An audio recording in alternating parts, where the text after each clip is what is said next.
The champagne glasses caught the restaurant's amber light as my father Nelson slid the cream-colored envelope across the white tablecloth.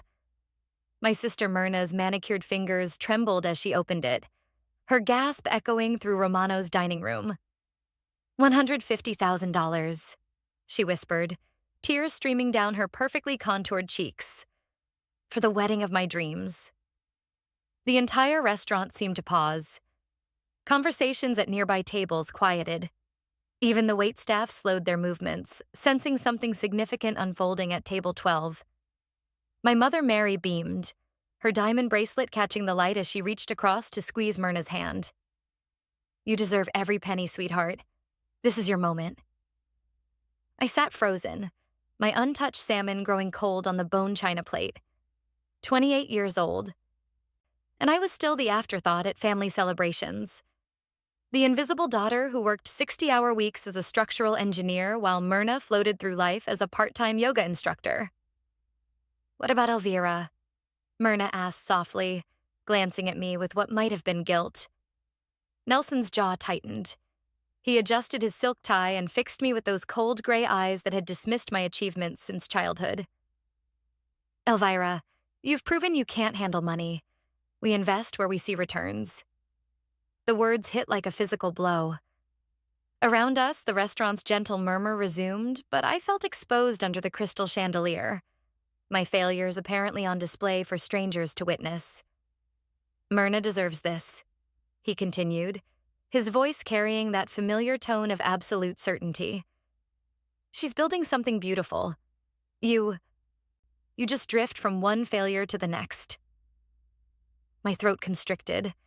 The engineering degree I'd earned while working 3 jobs. The promotion I'd fought for in a male-dominated firm. The downtown loft I'd saved 2 years to afford. None of it mattered. Not to them. I folded my napkin with steady hands, placed it beside my plate, and stood. I see. Well, congratulations, Myrna. I hope it's everything you dreamed of. My heels clicked against the marble floor as I walked toward the exit, my spine straight despite the tremor in my chest. Behind me, the celebration continued. Laughter, the clink of glasses. My absence barely registered.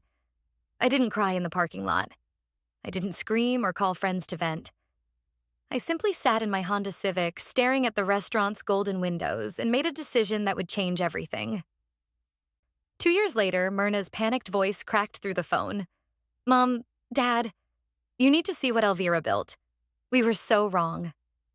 If this story hits you in the gut like it did me, smash that like button and subscribe, because what happens next will restore your faith in justice.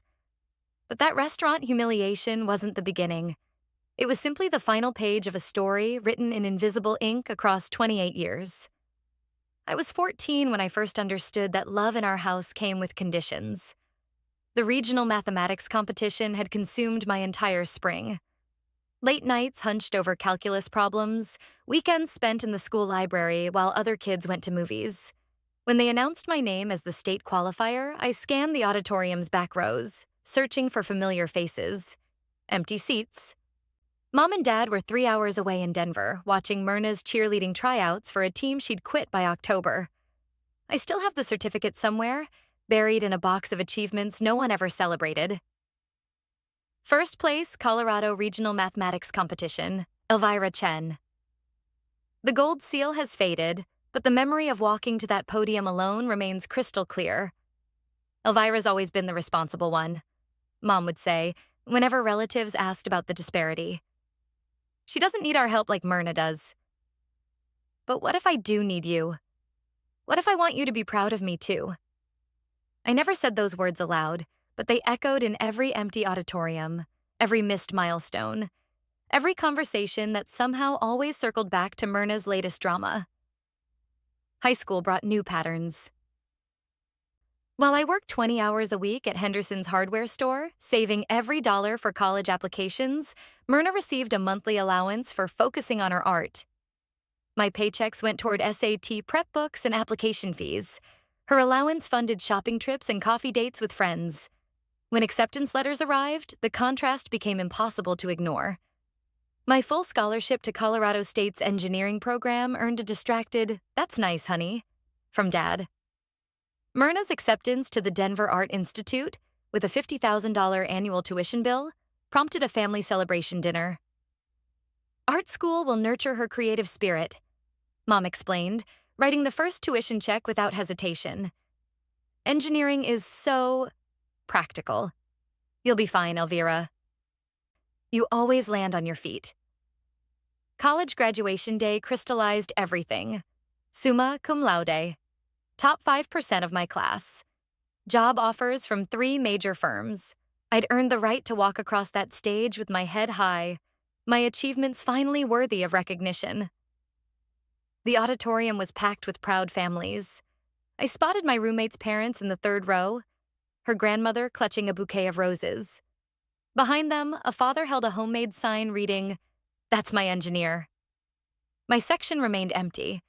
Mom, Dad, and Myrna were in Santa Fe for her gallery opening, a showcase of watercolor paintings she'd completed in her final semester. "We're so proud of both our girls," Mom had said over the phone that morning. "Myrna's art is finally getting the recognition it deserves." The recognition it deserves.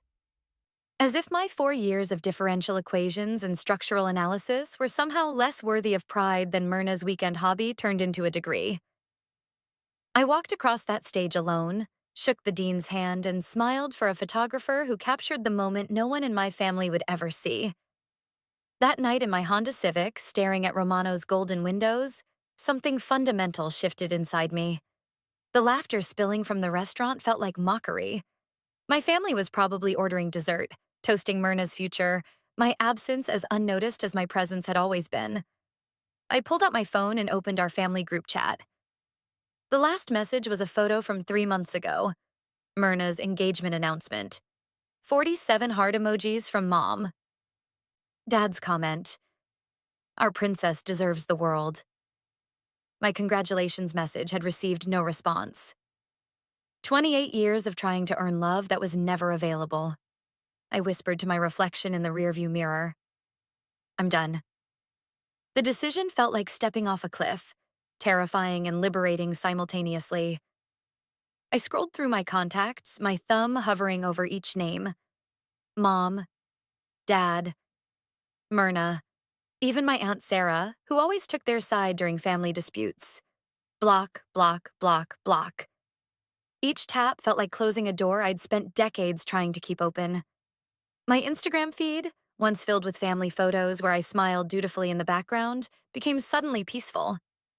Facebook, where Mom's posts about my talented daughters somehow always featured only Myrna's artwork. Gone. I drove home to my downtown loft, the space I'd furnished with careful budgeting and weekend trips to estate sales. Every piece told a story of independence they'd never acknowledged. The vintage drafting table where I worked on freelance projects, the bookshelf lined with engineering texts and poetry collections, the framed photo of the bridge I'd helped design, my first major project. At my kitchen table, I wrote the letter by hand on cream stationery, my engineering training making each word precise and measured. Dear Mom, Dad, and Myrna, tonight's dinner clarified something I've been avoiding for years.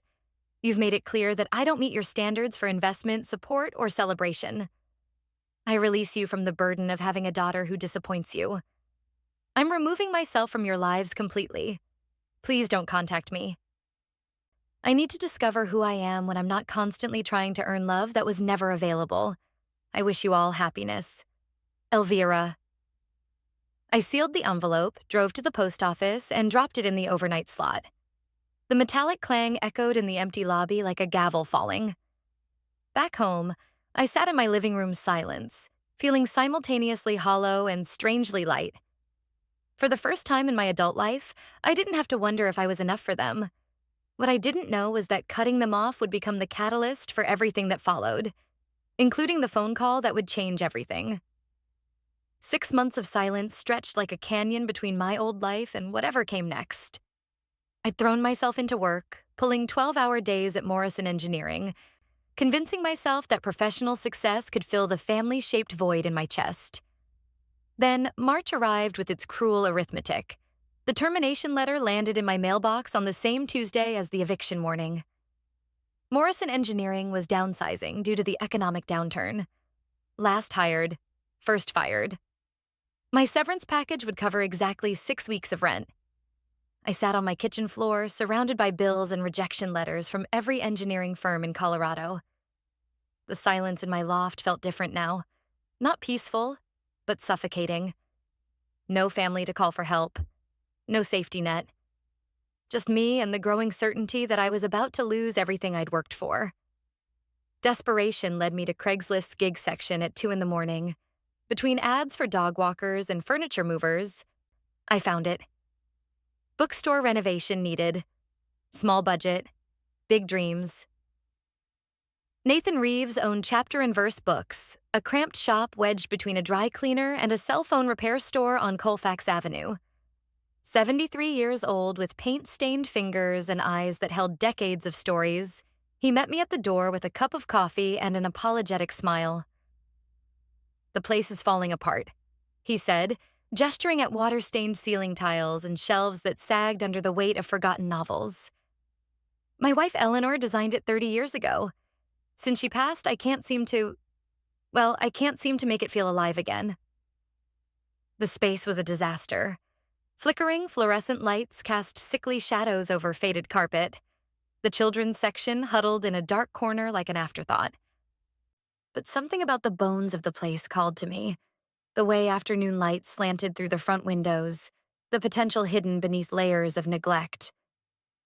"I can only pay $3,000, Nathan said, his voice heavy with embarrassment. "I know it's not much for someone with your qualifications, but I see something special in you." "Special?" I laughed bitterly. "Sir, I'm just trying not to become homeless." He studied my face with the intensity of someone who'd spent decades reading people like books. Sometimes the most beautiful transformations come from the most desperate places. I took the job that afternoon. For 2 weeks, I lived in that bookstore.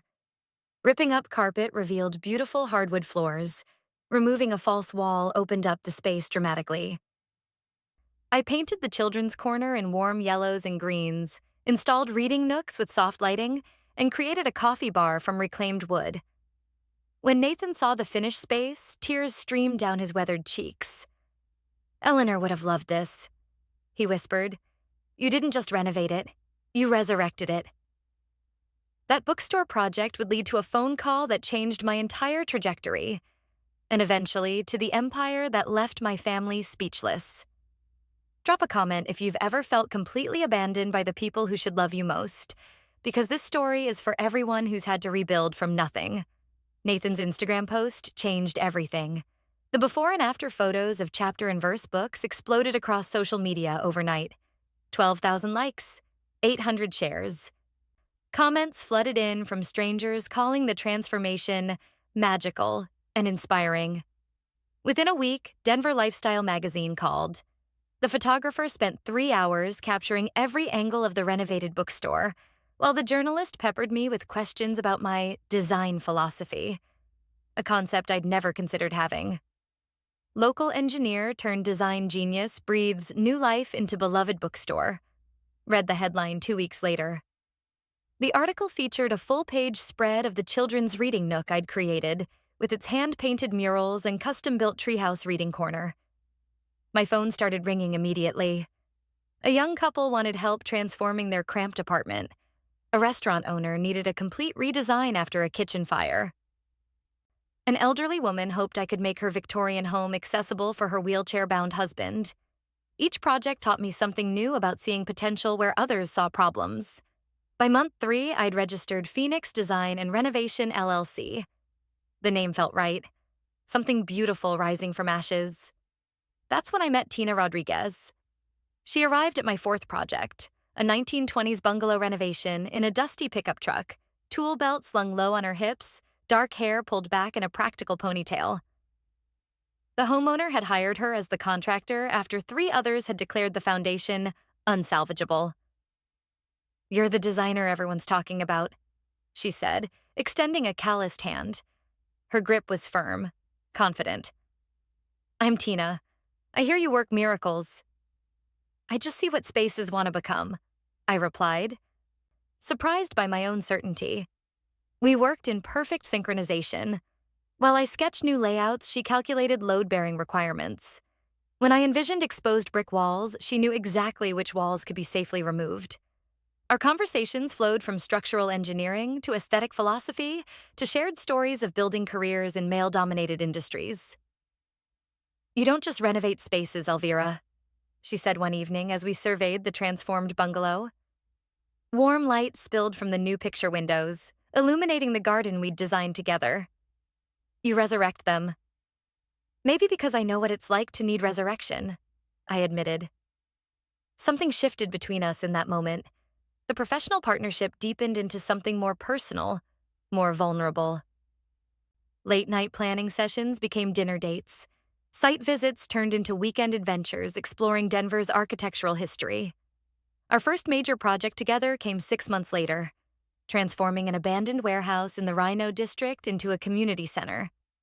The building had sat empty for 15 years, its windows boarded, its potential buried under layers of graffiti and neglect. Standing in that cavernous space, I could see it all. Art studios flooded with natural light, a commercial kitchen for cooking classes, flexible meeting rooms for neighborhood organizations. Tina saw the structural possibilities, the way we could preserve the industrial character while creating something entirely new. This could change the whole neighborhood, she said, her voice echoing in the empty space. Then let's change it, I replied. We spent 8 months on that warehouse, pouring everything we'd learned into creating something unprecedented. The grand opening drew 500 people from across Denver, including the mayor and 3 city council members. Local news stations covered the story. Architecture blogs featured our work. My Instagram following grew to 50,000. I was building something my family had never imagined possible. The call came on a Tuesday morning while Tina and I were reviewing blueprints for our next project. Phoenix Design and Renovation had been selected as Innovative Designer of the Year by the National Association of Interior Architects. Out of thousands of submissions nationwide, our warehouse community center had captured the judges' attention. This is huge, Tina said, reading the email over my shoulder. The award ceremony is in New York, black tie. The whole industry will be watching. Standing on that stage at the Javits Center, accepting the Crystal Award from renowned architect Marcus Chen, I felt something I'd never experienced before. Recognition from people who understood the craft, who saw value in transformation itself rather than just the end result. The real breakthrough came 3 weeks later. Home and Heart, HGTV's flagship renovation show, wanted to feature our work in their Community Champions episode. The production team spent 5 days in Denver, filming interviews and capturing the warehouse's impact on the surrounding neighborhood. Elvira, you've transformed not just buildings, but entire communities, host Sarah Martinez said during our on-camera interview. What drives you? I looked directly into the camera, thinking of every empty auditorium seat, every missed celebration, every moment I'd felt invisible. I believe broken things can become more beautiful than they ever were before. The episode aired on a Thursday night in prime time. Within hours, my phone exploded with notifications. The show's Instagram post featuring our warehouse transformation garnered 200,000 likes in the first 6 hours. My own account jumped from 50,000 to 300,000 followers overnight. Business inquiries flooded in from across the country. A tech billionaire in Seattle wanted us to design his new headquarters. A nonprofit in Austin needed help converting an old hospital into affordable housing. A celebrity couple in Los Angeles requested a complete estate renovation. But it was the local coverage that changed everything. Denver's Channel 7 News ran a follow-up story titled From Laid-Off Engineer to National Design Star, the Elvira Chen story. They interviewed Nathan at the bookstore, showed before and after footage of all our major projects, and featured testimonials from community members whose lives had been touched by our work. The segment included my full name, my company's location, and enough personal details that anyone who'd known me could easily connect the dots. I was reviewing contract proposals in my expanded office space when Tina burst through the door, her face pale. Elvira, she said, holding up her phone. You need to see this. The screen showed a Facebook post from someone named Myrna Chen Williams. The caption read, "Wait, is this my sister? The one my parents said would never amount to anything?" Below it was a screenshot of the HGTV episode, my face clearly visible as I accepted the design award. The post had been shared 47 times in 2 hours. My family had found me. They arrived on a Friday afternoon without warning, their silver Lexus looking out of place in my studio's industrial parking lot. Through the floor-to-ceiling windows, I watched them emerge. Nelson in his expensive suit, Mary clutching her designer purse, Myrna trailing behind in obvious discomfort. My assistant buzzed the intercom. "Elvira, there are some people here claiming to be your family." I'd imagined this moment countless times over the past 2 years. In my fantasies, I was either devastatingly cold or righteously angry. In reality, I felt surprisingly calm. "Send them in." They entered my studio like tourists in a foreign country, their eyes wide as they took in the exposed brick walls lined with award certificates, the conference table surrounded by architectural models, the team of designers working quietly at their drafting stations. "Elvira," Nelson said, his voice carrying that familiar tone of assumed authority. "We need to talk." "Hello, Nelson." Mary, Myrna. I remained seated at my desk, not offering chairs. "What brings you here?" Mary's eyes darted around the space, landing on the framed magazine covers featuring our projects. "We saw you on television. We had no idea you were doing so." "Well, we always knew you had potential," Nelson interrupted, stepping forward. "We were just trying to motivate you, push you to be your best." The old me would have crumbled at those words, desperate for any crumb of approval. The woman I'd become simply smiled. "No, you were trying to control me. The difference is, I don't need your validation anymore." Myrna finally spoke, her voice small. "Elvira, I'm sorry. About the dinner, about everything. I didn't know they were going to—" "You knew exactly what they were doing," I said gently but firmly. "You've always known. You just benefited from it." Nelson's face reddened. "After everything we've done for you, this is how you treat your family? Everything you've done for me?" I stood, my voice steady. "You mean the college graduation you missed? The achievements you ignored? The dinner where you called me a failure in front of strangers?" The studio fell silent except for the soft hum of computers. My team had stopped working, though they pretended not to listen.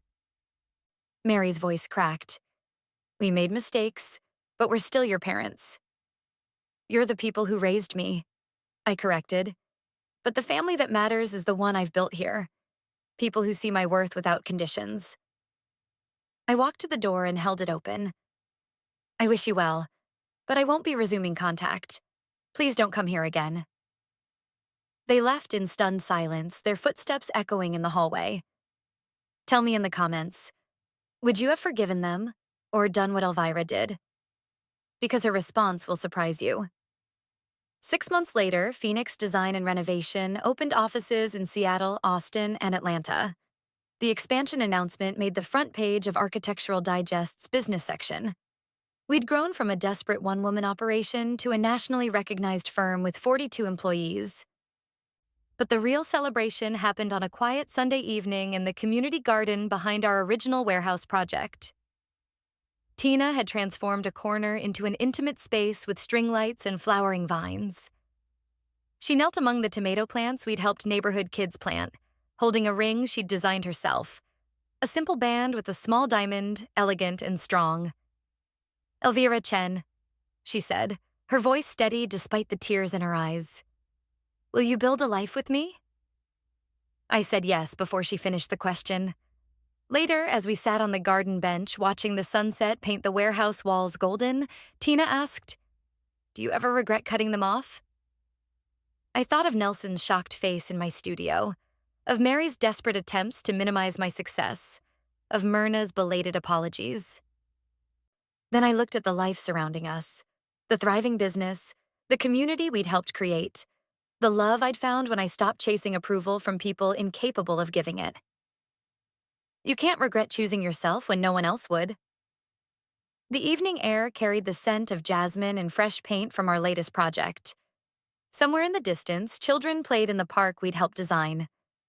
My chosen family, Tina, Nathan, my team, the communities we served, had given me something my blood relatives never could: unconditional acceptance.